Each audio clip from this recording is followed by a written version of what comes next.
People ask me, like, what is the one common denominator of people that succeed on a massive scale around the world? The one that is absolutely, completely accurate is hunger. The hunger to be more, to do more, to give more, to share more. Somebody who has a hunger that doesn't die, not a hunger to make a certain amount of money or a hunger to achieve, a swimsuit size, but a hunger that's unquenchable. Those are the people that you know their names because they have an impact. And I had one of the greatest lessons I ever learned, and I'm about to share it with you. This will be worth the price of being here today if you can capture what I'm about to share with you.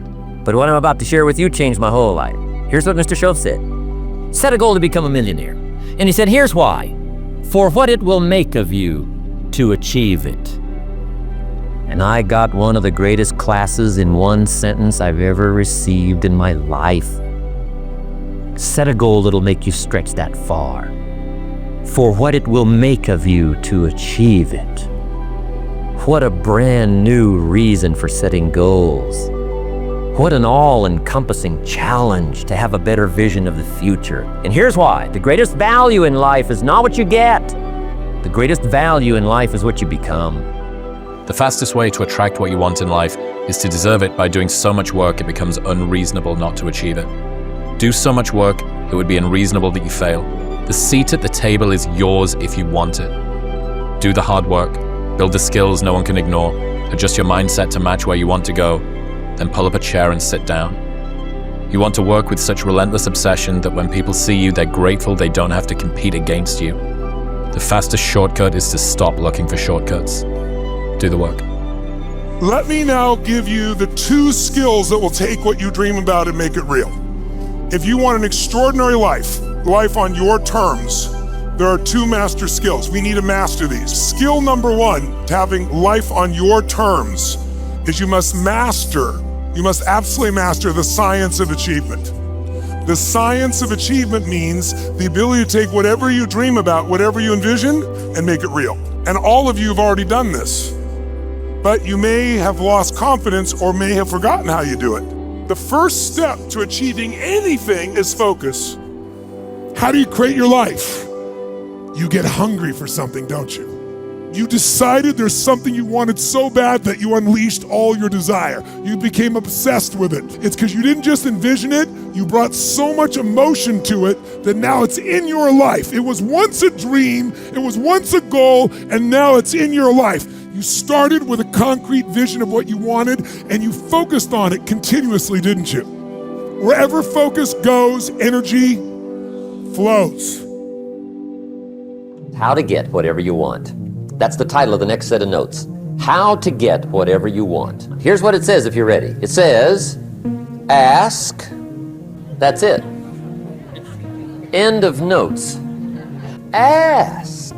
If there's one art in life to learn extremely well, that's got to be one of them. The art of asking.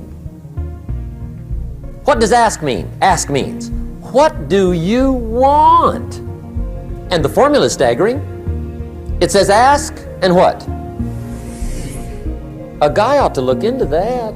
See, you've got to be better than a good worker. You've got to be a good asker. Now, let me give you 3 key points on asking and receiving. Number 1, asking is the beginning of receiving. Asking starts a unique process, mental and emotional. I don't even know how it works. All I know is it works. It's like pushing a button and all this machinery starts working. I don't know how, it just works. There's a lot of things you don't need to know how, just work them. Some people are always studying the roots, others are picking the fruit. I mean, it depends on what end of it you want in on. Asking is the beginning of receiving, so start the process. Here's number 2, receiving is not the problem. Receiving is automatic. Now, if that's true, receiving is not the problem, what's the problem? Failure to ask might be one of your major problems. I don't know. Check it out. The guy says, oh, now I see it. I got up last year and hit it every day, but there's not a scrap of paper with my goals on it. Good worker, poor asker. So you got to change that. Here's number 3. Receiving is like the ocean. There's plenty. Success is not in short supply. It isn't rationed, and you stepped up to the window and it was all gone. No, no, no. It's like an ocean here. Now, if that's true, what's the problem? Well, some people go to the ocean with a teaspoon. Have you got the picture? See, what you want to do in view of the size of the ocean is trade your teaspoon for at least a bucket. Now, there's two ways to ask. Here's number one. Ask with intelligence. Don't mumble. You don't get anything by mumbling. Be clear. Be specific. Intelligent asking means how wide, how high, how soon, when, what size, what color, how much. Define what you want and describe what you want. That's powerful. Goals become like a magnet.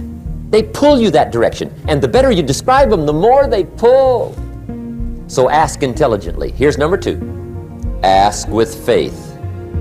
That's the childish part of the equation. Believe you can get what you want like a child, not an adult. Adults are too skeptical. So the formula really reads, make plans like an adult and believe in them like a child. And the most incredible things will happen. Just try it for 90 days. Now here's the last qualifying phrase on goal setting, as we promised to qualify everything. And it simply goes like this. Remember, you won't get everything you want. And we've already studied the reason for that. Simply, sometimes it hails on your crop and rains on your parade. It's that kind of planet. So you won't get everything you want, but if you will work this goal-setting formula, you can get plenty for wealth and happiness. If there's one thing to get excited over, that's it. Get excited over your ability to make yourself do the necessary things. What could you make yourself do starting tomorrow that would change it all? No telling. Now, see, that's exciting. On any given day, you can massively change the direction of your life. Now, here's the best word I know of to go with action. Massive. See, that'll change everything. Massive action is called the cure-all. If you're going to make calls, make a few thousand. If you're going to make contacts, make a few thousand. If you're going to knock on doors, knock on a few thousand. See, that'll change everything. Here's the language of the poor. I'll try it a time or two and see what happens. It's the way poor people talk. The guy says, well, I'll give it 30 days. 30 days. You could guess his bank balance. You've got to have a better game plan. The formula really works like this. Pick up a good idea, take heavy action. Take heavy action on a good idea. Don't wait till you've learned 2,000 or 3,000 things. Because that way you'll use up all the time. And you could wind up smart and broke. And hey, it's okay to be dumb and broke. But if a guy's smart and broke, that's pitiful. Don't let your learning lead to knowledge. You'll become a fool. Let your learning lead to action. You can become wealthy. So here's one of the major things to do starting tomorrow. Take a look at your game plan. If it isn't loaded with massive action, change it tomorrow. Action. So there's all kinds of wealth, but to get a big share coming your way, you've got to have a heavy action game plan. Don't wish it was easier. Wish you were better. See, that triggered my whole life change. Don't wish for less problems. Wish for more skills. Don't wish for less challenge. Wish for more wisdom. See, that's the difference in how your life works out. It's not what happens, it's what you do. Starting tomorrow, what are you going to do that'll make a change in your life's direction? Good question. What are you going to do starting tomorrow that'll make a difference? Now see, if you don't do something starting tomorrow that'll make a difference, guess what? It's gonna be the same. And see, that way you can guess what the next 5 years are going to be like. Look at the last 5. Because the next 5 are going to be like the last 5 unless you, major key, tomorrow, change it all. Or change a little, or change something, or don't change. It's choice time. You can do whatever you want. But it's nice to know any day you wish you can change your whole life. What can you do starting tomorrow that'll make a difference? Anything. Success is something you attract, not something you pursue. Success is looking for a good place to stay. So instead of going after it, you work on yourself. Personal development. See, the major question to ask on the job is not what are you getting? The major question to ask on the job is what are you becoming? See, the big question is not what am I getting paid here? The big question is what am I becoming here? Because true happiness is not contained in what you get. Happiness is contained in what you become. When you want a real lasting change, you have to change the driving force. Because we have 6 human needs. Certainty, uncertainty, because think about this, if you were certain every moment of your life, you know what they're going to say before they're going to say it. But if you knew what someone's going to say before they're going to say, you know what's going to happen before what's going to happen every moment of every day. In the beginning, it'd be cool. But after a while, what would you feel? Bored. Out of your mind bored. So God, in her infinite wisdom, gave us uncertainty. Third need is significance. They need to feel unique. You need to feel special. They need to feel important. Who do you think has that need? All of us. Everyone. Yeah. Some people do it by earrings. Some people buy tattoos in certain areas. Some people buy their art. Some people the way they dress. Some people buy their money. Some people be more generous. Everyone finds a way. Okay? Anytime you meet a belief, an emotion, or a behavior meets at least 3 of these 6 needs, you will become addicted to that thought, that feeling, or that behavior. It could be a positive one or a negative one, but you will become addicted to it. 4th need, connection and love. Everybody wants love. Most people settle for connection because they've had love at one point and it was so painful when it ended, they decided to settle for connection. How can you get it? You can get it by going for a run and feeling connected to God of the universe, nature. You can get it by prayer. You can get it by being with some friends. You can get it by making love. You can get it by getting a dog. There's a million ways to feel connection and love. Some are positive, some are negative. Some people get connected by their problems. They're always comparing problems. You ever seen 2 people comparing, but I had this, well, you think that's bad. Let me tell you mine. They're arguing over significance and they're connecting through their problems. The secret to it all are the final 2 needs. These are the spiritual needs, not religious, but spiritual. And that is, we all must grow. When you grow, you feel alive. And if you don't grow, you start to die inside. But we grow so we have something finally to give, which is where meaning comes in life. If you're missing, growing, contributing, you will not feel fulfilled. There's the science of achievement, there's the art of fulfillment. They're 2 different skills. If you want an extraordinary life, you need both. If you look at a great athlete, what makes a great athlete? There's that sense of not only you practice and you got it in your nervous system, you're incredible in your strategy in the sport, but there's the state you bring to the table. So I'm sure you've seen an athlete, a basketball player in the NBA about to shoot a free throw, a kicker in the NFL, and they go jogging out there and you look at them and you go, they're going to miss it. And sure enough, they do. Everyone's had that experience. How did they know? They saw the lack of certainty in their body, right? And so when you try to get yourself to do something you've never done before, it produces that kind of uncertainty. So I always tell people, if you want a breakthrough, I think of it as 3 things at the most simple level to create a breakthrough. A breakthrough being, maybe there's an area that you've not gotten to where you want to be and you've promised yourself you're going to do it and then you don't follow through, or you fall back and you're frustrated with yourself. Most people have had something like that, but one day they did break through. They did finally say enough of this. Yeah. And that day, that moment, they changed their relationship. They quit what they're doing. They started something new. And what I found is there's 3 parts to that breakthrough. And if you want to break through in any area, these are the things you got to do. But I want to give you in reverse order real fast. Okay. So reverse order is most people, they want to make something happen. They focus on the strategy. Now, I'm a strategist.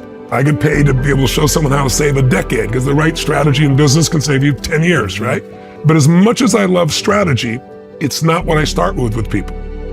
The reason is because the natural question is, I want to achieve this, but how do I do it? There's nothing wrong with answering the question how, it's just the sequence of these that are critical. It's like if I told you this is someone's phone number and you have the right numbers and you dial the wrong order, you're not going to reach them. Right. If you knew the vault numbers, but you put in the wrong order, the vault doesn't open.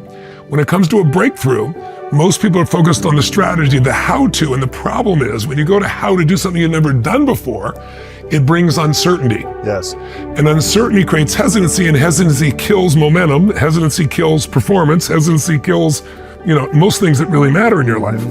So it's not a strategy problem. People think it's a strategy problem. It's not. The real problem is they have a story. So think of these 3 S's.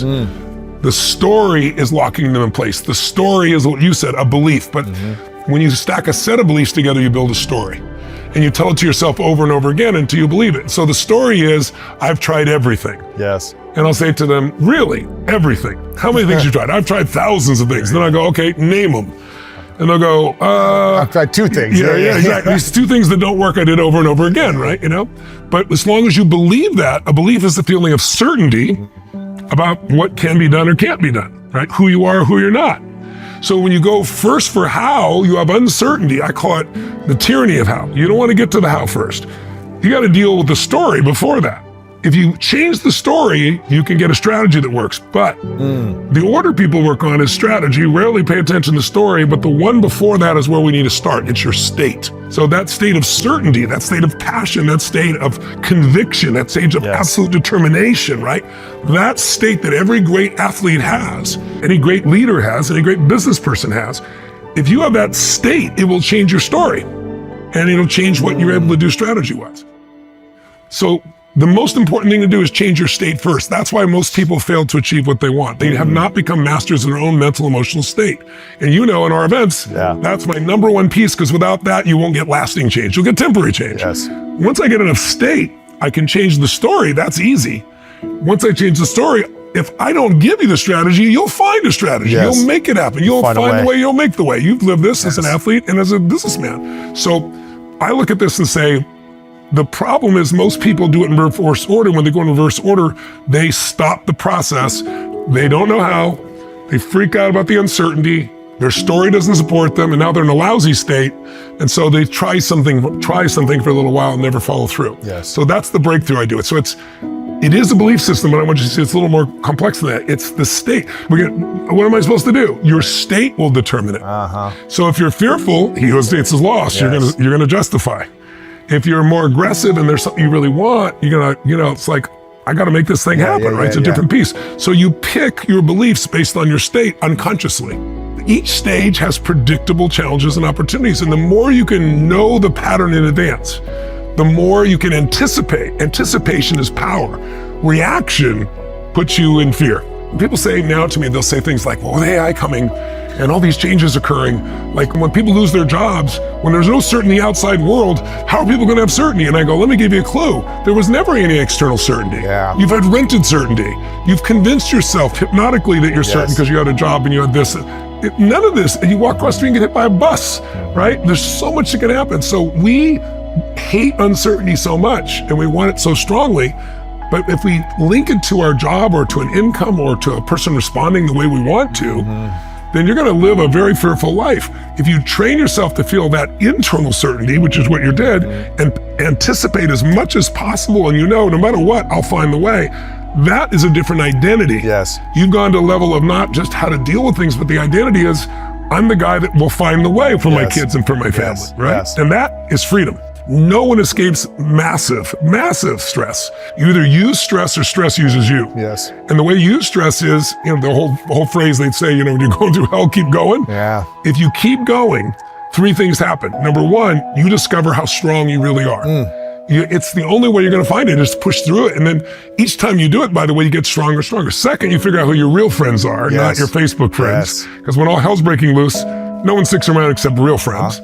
And then the third thing, most important thing, is it gives you like almost a little immunity to future stress, because it's like a vaccination of it almost. So there's great value in that process. Now, if you make it through those steps, now that internal certainty inside you just builds and builds and builds. You see the patterns you've not seen before, and it frees you. I'm curious, from those who are at the top of their game to those who are struggling day by day, what is the number one limiting belief that most people have that keeps them from accomplishing what they want? It's different depending upon what level of life you get to, but people usually bump up against, I'm not enough. But the idea that maybe I'm not enough for this level that I'm going to, or the level I want to go to in my life, whether it's, they might be great in business, but they're not doing great in their relationship, or they're great in a relationship, but they're not good with their kids.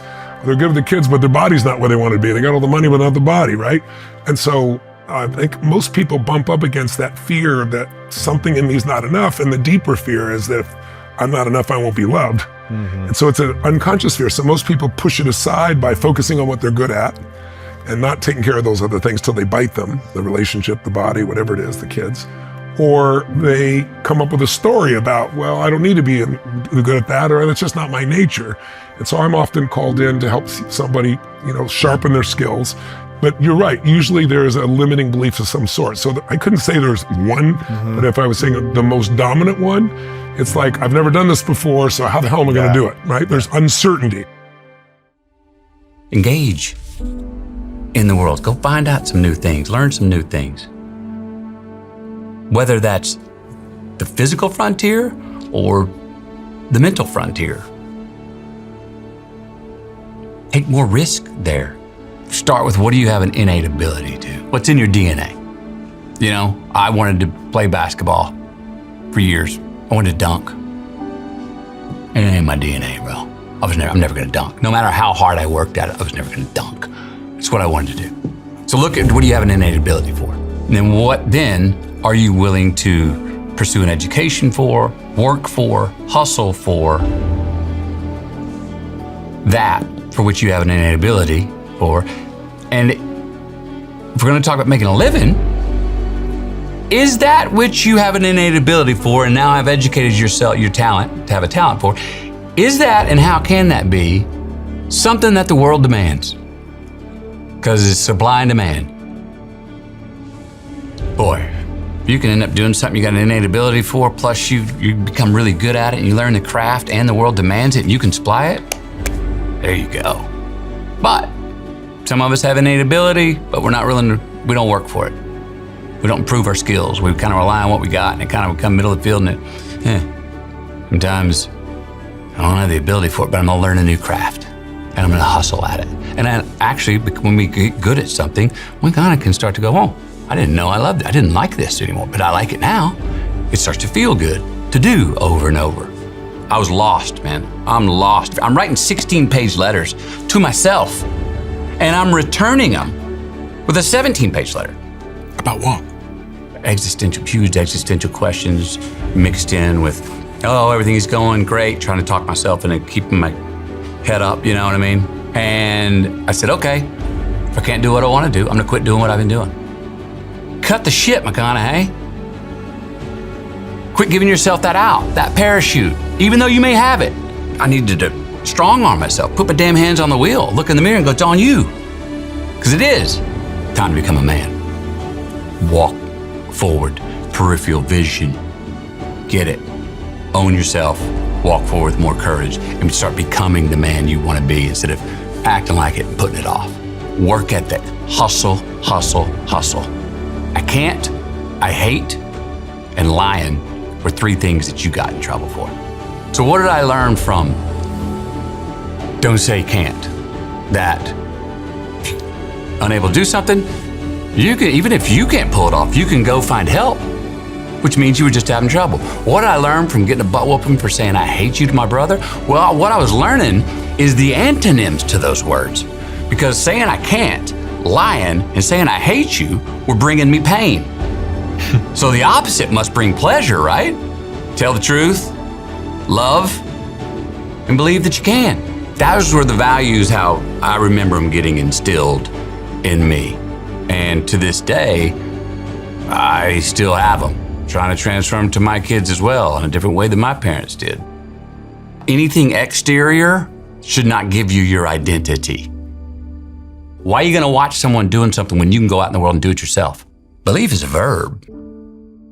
Life is so difficult and challenging that unless you give it everything you have, the chances are very high that it will embitter you, and then you'll be a force for darkness and not good. You know, the fact that life is short and can be brutal can terrify you into hiding and avoiding. you can flip that on its head and understand that since you're all in anyways, you might as well take the risks that are adventurous. It's a pain to start at the bottom, but you start at the bottom where you're weak. And if you want to rectify what's weak, you have to accept the fact that you're at the bottom and that the first steps are going to be painful. If you take people, and I've told you this, and you expose them voluntarily to things that they are avoiding and are afraid of, that they know they need to overcome in order to meet their goals, their self-defined goals. If you can teach people to stand up in the face of the things they're afraid of, they get stronger. And you don't know what the upper limits to that are, because you might ask yourself, like, if for 10 years, if you didn't avoid doing what you knew you needed to do, what would you be like? Well, there are remarkable people who come into the world from time to time, and there are people who do find out over decades-long periods what they could be like if they were who they were, if they spoke their being forward. And they get stronger and stronger and stronger, and we don't know the limits to that. We do not know the limits to that. And so you could say, well, in part, perhaps the reason that you're suffering unbearably can be left at your feet, because you're not everything you could be, and you know it. If you're going to rectify your weaknesses, you have to admit your insufficiency to your own shame. Now, if the gap between you and your ideal is so great that it paralyzes you, you shrink that. If you hide and you don't let what's inside of you out, and you don't bring into the world what you could bring, and you become cynical and bitter, you will start doing very dark things. Not only will you not add to the world what you could add, but you'll start being jealous of people who are competent and doing well and work to destroy them. So that's the pathway to hell, really. People can have very, very difficult situations, can be in very, very difficult situations. And it's in those difficult situations where the search for gratitude becomes something that is by necessity deeper and more difficult. But that doesn't mean it's not appropriate. No, and there is a very tight association between loving your enemy and being grateful in spite of the terrible things that occur in your life. You are morally required to maintain faith, to aim up, and to treat other people the way you would want to be treated, no matter what's happened to you. You aren't necessarily the best judge of what you need. You need something extremely valuable that you can move towards. And it's easy to be deluded in what you want. And that's the sort of delusions that people chase if they chase power. If you decide instead that you're going to just say what you believe to be true, you have to let go of the consequences. And you might think, well, I don't want to let go of the consequences because I want to control what's going on. But what you miss then is adventure, because if you don't control what's going on, you don't know what the hell's going to happen. The proper comparison group for you is you yesterday. You're the only control group that's appropriate to you, because you have a certain set of talents and possibilities and limitations and tragedies that are truly unique to you. And so you might be comparing yourself to someone else on some dimension, but it's not a reasonable comparison, because you don't know what talents they were blessed with, and you also don't know what opportunities they had that you didn't, etc. It's just not a reasonable comparison. It's a lot better to think about who you were and then to think, well, could you be somewhat better in some dimension? And the positive thing about that is the answer is almost always yes. If you're comparing yourself to someone or even to a future self, and the gap is so painful that it paralyzes you, then you've created a dragon that you don't have the tools to master. And so what you have to do is you have to scale the dragon down to size. And you want to scale the dragon down to size until it's a size that you are willing to move toward, however small that is. Now, if you're here and your ideal is here and that gap is unbearable, then you reduce the gap and you reduce the gap. And you're going to have to do that anyways, because you're not going to move from where you are to perfect in one fell swoop, right? There's going to be incremental steps. So you have to fill in that hierarchy of progression with a high enough resolution representation so that you can start to move forward. because you want to discover where you're insufficient. Now, it's painful. It's painful to encounter an impediment in the form of someone else's opinion that might show you where you're blind and ignorant, or willfully blind even. But the advantage to that is you can rectify the error, and then as you move forward, you're stronger. You should always ask a stupid question. And that doesn't mean the sort of question that someone who wasn't paying attention would ask. If you're listening to someone and you don't understand what they're saying, and you reveal that, you're revealing your ignorance, and maybe you're in a room full of people and you think you're the only person stupid enough to not get it, which is very rarely the case, by the way. The thing is, though, if you reveal that ignorance to yourself and to the other person, they can rectify it. And if you do that 1,000 times, you're not ignorant anymore. If you ask 1,000 dumb questions and you listen to the answer, then you know 1,000 things, some of them deep, that you didn't know before. That's the advantage to searching your soul for unrequited sins and attempting to atone. That's not a delusion, right? It's an attempt to set yourself right. One of the things that I think I see people respond to this degree of pressure when they think about what is going to happen long term. I have discomfort that is in front of me now that I need to face, that I need to go through if I'm going to get to something in the future that I think that I'm supposed to do. Mm-hmm. And one of the solutions that they come up with, which isn't a solution, but it kind of is to them, is I'm not going to do anything. Yeah. That no decision is kind of the same as a neutral choice. Right. One of my friends, Alex, has got this quote which I love, and he says, "The heaviest things in life aren't iron and gold, but unmade decisions. The reason you are stressed is that you have decisions to make and you're not making them." There's no indecision because you age. Like you pay for your indecision. It's a decision. It's a decision to avoid, fundamentally. The people who are using fear to garner power point to the various apocalypses that might befall us. And it's difficult to counter them because the future is always an apocalyptic horizon. Like everything can fall apart and has before and might well again and will, in fact, in your life as you age and die. And so it's very easy to conjure up an apocalypse. Then the question becomes not, is that apocalypse potentially real? Because the answer to that is yes, but what attitude should you have towards that? Naive? That's not good. Cynical? That's better, but it's still not good. It's another form of hell, and it also tends to make the potential apocalypses more likely. Well, so what do you have when you move beyond cynicism? And what you have when you move beyond cynicism is wisdom. And that's not naive, it's courageous.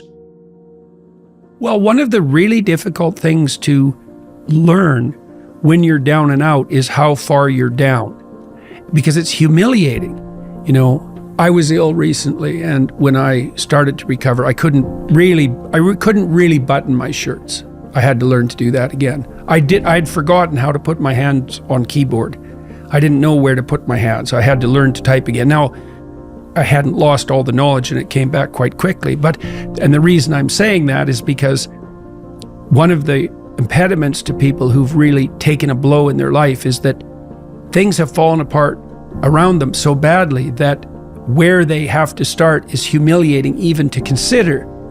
The rule, it's a pretty straightforward rule when you want to get back on your feet, and the rule is you have to make the task small enough so that you'll do it, no matter how small that is. And that can, and I've worked with people. One of the things I've become well known for is my advice to start by cleaning up your room. But I had plenty of clients who couldn't go home and clean up their room. They hadn't cleaned up their room for like 20 years for all sorts of reasons. Maybe because every time they did try to do anything positive in their family, no matter what it was, they were immediately punished and undermined. And so in a situation like that, you cut it down so that maybe the first thing they do is clean up, like maybe they look inside one drawer and see the mess that's there and just look at it for a minute and think about how they might reorganize it if they were going to. When people are very down and out and they decide to make a move forward, in some ways they're facing the whole panoply of problems that confront them in the guise of that single problem. right? It's all lurking behind it, right? It's like, they see the tip of a reptile's tail outside a gigantic closet, let's say, and they look and they think, well, that's just the tip of a tail. What harm can it do me? But it's connected to the whole damn beast. And the advantage to that is that if you make that first step forward, you're actually advancing in the face of all that opposition. The disadvantage is that the first task seems so small that you literally have to be on your knees to be humble enough to lower yourself to take that first step. God, is that all I can do? I'm so useless. Well, what's humility? What's the opposite of pride? Well, humility is starting where you are. That's what humility is. And it's annoying because, like if your life is a mess, then you have to see that you're the person in that mess. And then you have to understand that your first attempt to redress the mess might not be something you're particularly proud of, I saw this lots in my clinical practice where people the first steps they had to take to put things in order were pretty embarrassing. It's like, really? That's all I can do? Hey, man, uphill is better than downhill. So even if you have to start small, you accrue success exponentially. You accrue defeat exponentially too. That's the abyss that is hell. You start going downhill, you go downhill faster and faster. Start going uphill, you go uphill faster and faster. So even if you have to start small or even painfully small, which is highly probable, especially if you're trying to tackle something that's really plagued you, it doesn't really matter. How small? I would say take the step that you can take, that you will take, that actually feels like some accomplishment. Imagine you're dealing with a 3-year-old kid and you want to encourage him. Okay, you want to set him a task that you don't want him to say, Dad, I could do that when I was 2, right? But you don't want to set him a task that there's not a chance he'll manage. You want to set him a task that will stretch him beyond where he is, that has a reasonable probability of success, right? Why? Why stretch him from where he is? Well, because you want to grow. I mean, look, if you love a child, you love the child for who he is and who he could be. And you want to indicate your love for both of those. I think if you're a father, you tilt even more towards love for who the child could be. You want confidence, okay? More to the point, you want the confidence that's based in competence. Otherwise, it's narcissistic. Okay, so how do you develop that? Well, you watch yourself exceed your limits. And then you think, oh, look at that. There's something in me that can exceed my limits. That's your true self. That's a good way of thinking about it. And in doing so, you actually realize that limits exist and that you imposed one on yourself in the first place. Well, that's one of the things you can realize, certainly, that also you don't exactly know where the limits are. It's like, oh, I exceeded that. It's like, okay, well, now what? What's the upward arc of exceeding limits? That's Jacob's ladder. I would say there's no upward limit. There's no limit to how bad things can get. No one would deny that who has any sense. I don't know if an adventure is fair. I don't even know if that's what we want. Like, this is something I really came to understand more deeply when writing this book. What are we built for? We're built for maximal challenge. And that isn't the way we view ourselves in the modern world. We view ourselves as built for pleasure, pornography. We view ourselves as built for consumption or for safety or for maybe for egotistical self-aggrandizement and fame.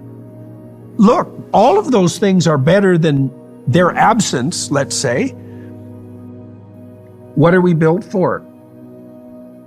I think we're built for maximal challenge. You actually have a huge opportunity, which is to go left when everyone's going right. Right. And it goes to what you were saying there. You were talking about be careful when you mess with incentives. Like, be careful when you choose the easier road. Be careful of the unintended consequences. And AI is a prime example of an unintended consequence of you taking the easier road today. Look, I still got to learn how to take a vacation.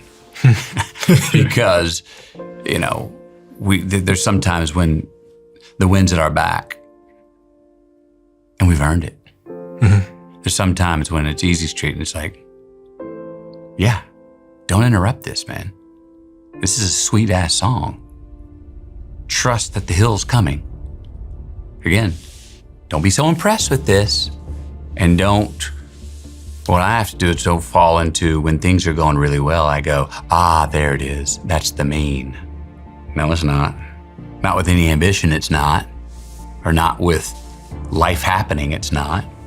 Yeah, you shoot for an A and make a C is better than shooting for a C and making an F. So go for perfection. Reality always comes in under it. But in that moment, when you see the inevitable reality, the outcome, the result, how quickly can we go, okay, but I got so much more out of it. The job, the person, myself, because I went for perfection. Than if I'd have just gone for, just pass class.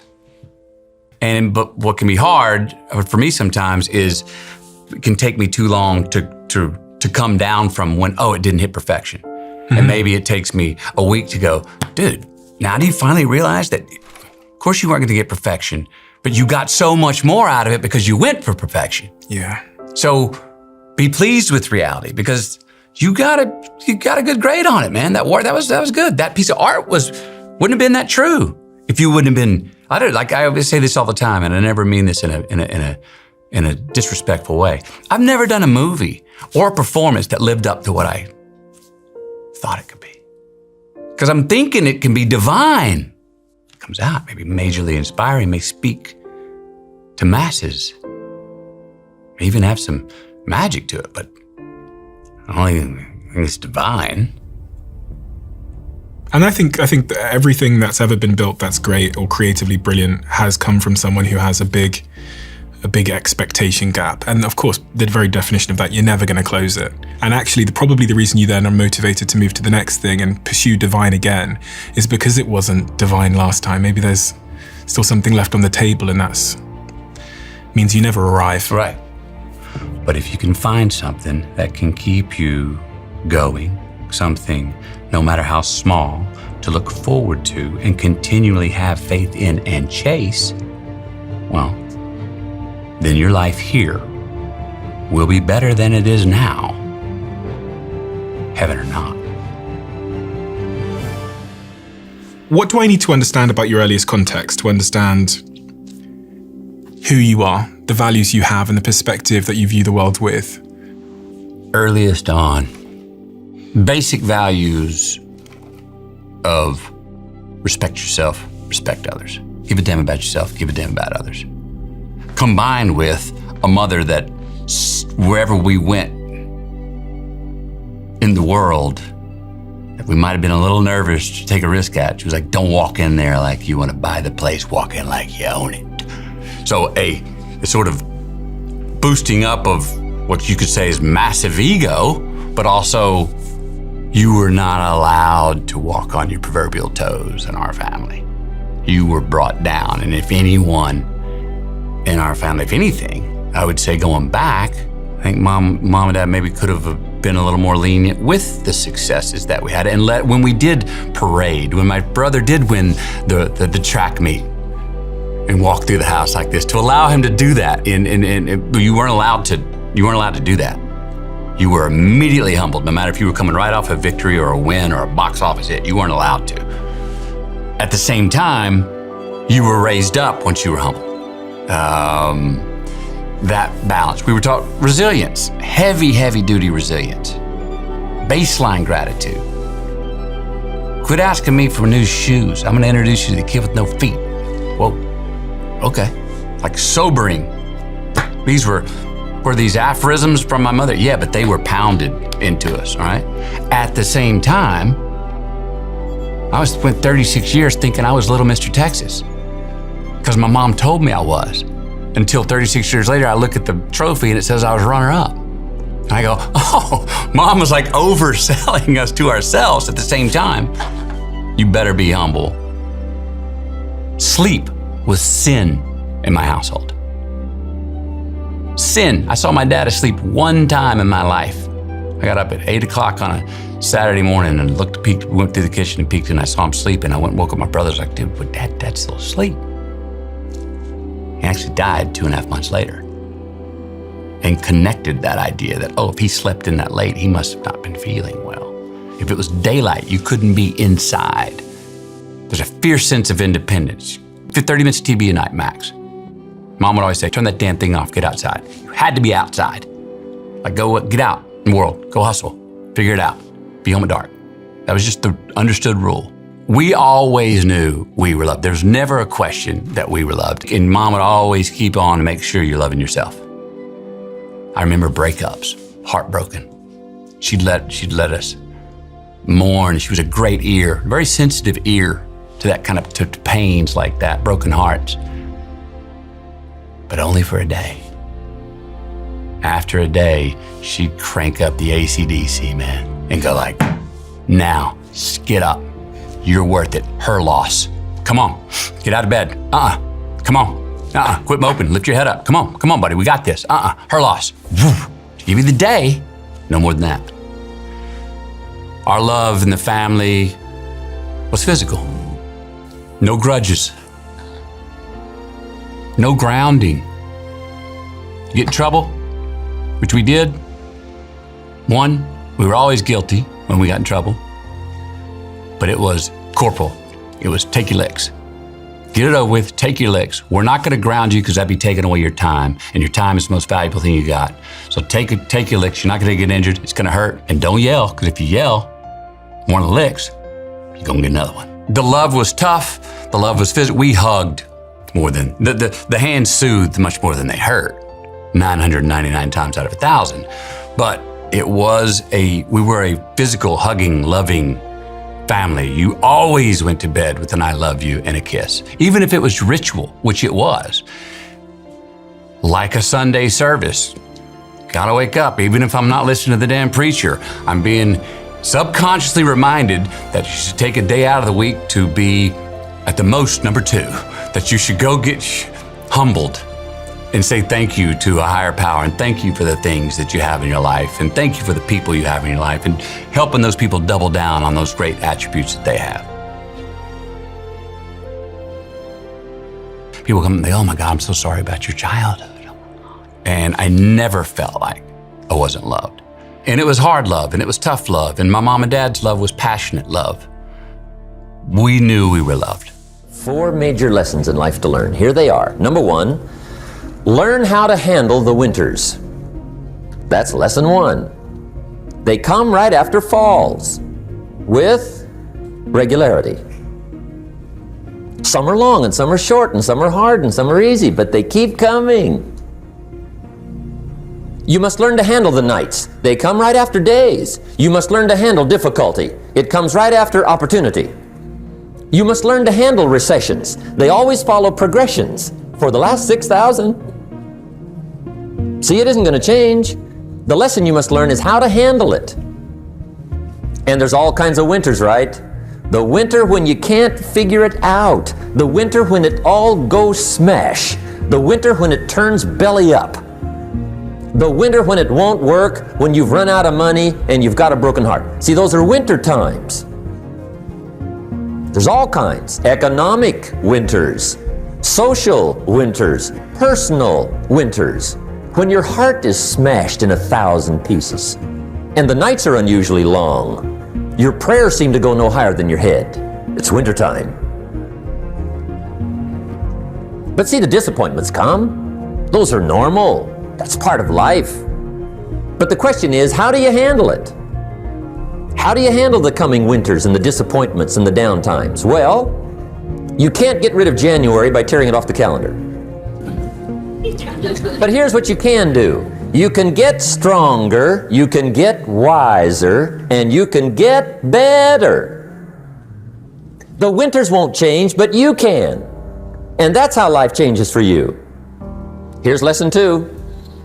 Learn how to take advantage of the spring. That's the second one. Spring is called opportunity. See, opportunity always comes. Days follow nights. Isn't that terrific? Opportunity follows difficulty. But here's what you must learn to do. Underline these two words in that key phrase. Take advantage. Underline those two. You must learn to take advantage of the spring. See, just because spring rolls around is no sign you're going to look good come fall. You gotta do something with it. In fact, you have to get good at one of two things in life: planting in the spring or begging in the fall. Now here's what else you must do. Take advantage of the springs quickly, because there's only a few. Just a handful of springs have been handed to each of us. They don't come forever. Life is fairly brief. So whatever you're going to do with your life, you got to get at it. Don't just let the springs pass. Here's the third major lesson in life to learn. Learn how to protect your crops all summer. You got to take care of what you start. Sure enough, as soon as you've planted your garden in the spring, the busy bugs and the noxious weeds are out to take it. You've got to learn to prevent the intruder from taking all the good you start. It's one of the challenges. All good will be attacked. Every garden will be invaded. Not to think so is naive. All values must be defended. Political values, social values, community values, family values, marriage values, friendship values, business values. Every garden must be tended all summer. Third major lesson. Now here's number 4. Learn to reap come harvest time without complaint. Take full responsibility for what happens to you.